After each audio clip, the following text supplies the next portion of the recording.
महाराज चक्रवर्ती जी को तैल द्रौण्याम तदामात्याह, आमात्यों ने, मंत्रियों ने महाराज के शरीर को तेल के कड़ाहे में रखा और विचार किया आगे क्या करना चाहिए।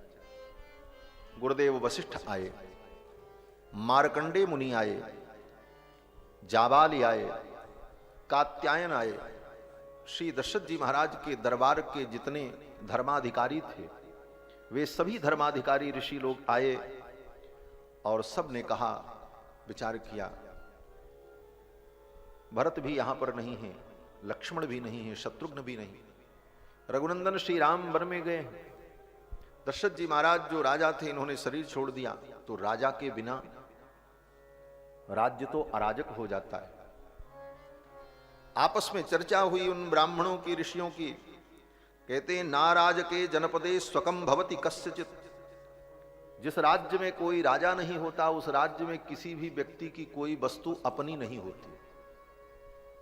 जिस राज्य में राजा न हो वहां पर कोई व्यक्ति साधिकार किसी वस्तु को अपनी वस्तु नहीं कह सकता। क्यों? बोले कब उसकी कौन सी वस्तु को कौन लूट ले बलवान व्यक्ति, आप कुछ नहीं कर सकते। कहते हैं मत्स्यायुव जनाः नित्यम भक्षयन्ति परस्परम, मत्स्यायुव जना नित्यम, मछली के समान लोग एक दूसरे को खा जाते हैं जहां पर कोई राजा नहीं होता, कोई शासक नहीं होता। जैसे समुद्र में, ये संसार भी सागर है और समुद्र भी सागर है, लेकिन दोनों में एक अंतर यह है कि संसार में एक व्यवस्था है, एक राजा होता है, एक नियम होता है, एक संविधान होता है, उसके तहत लोग चलते हैं, इसलिए सुख का अनुभव कर लेते हैं। लेकिन समुद्र में बोले वहां कोई राजा नहीं, जो जिसको पावे मार के खा जाए, कमजोर को मजबूत खा जाता है। इसको कहते हैं मात्सन न्याय।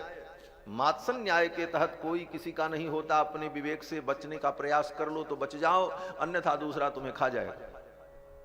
उसी प्रकार जहां पर कोई राजा नहीं होता, मत्स्यायुव जनाः नित्यम भक्षयन्ति परस्परम, ऐसे राज्य में लोग एक दूसरे को मार करके खा जाते हैं, समाप्त कर देते हैं अपने स्वार्थ के लिए। ऐसी स्थिति होती।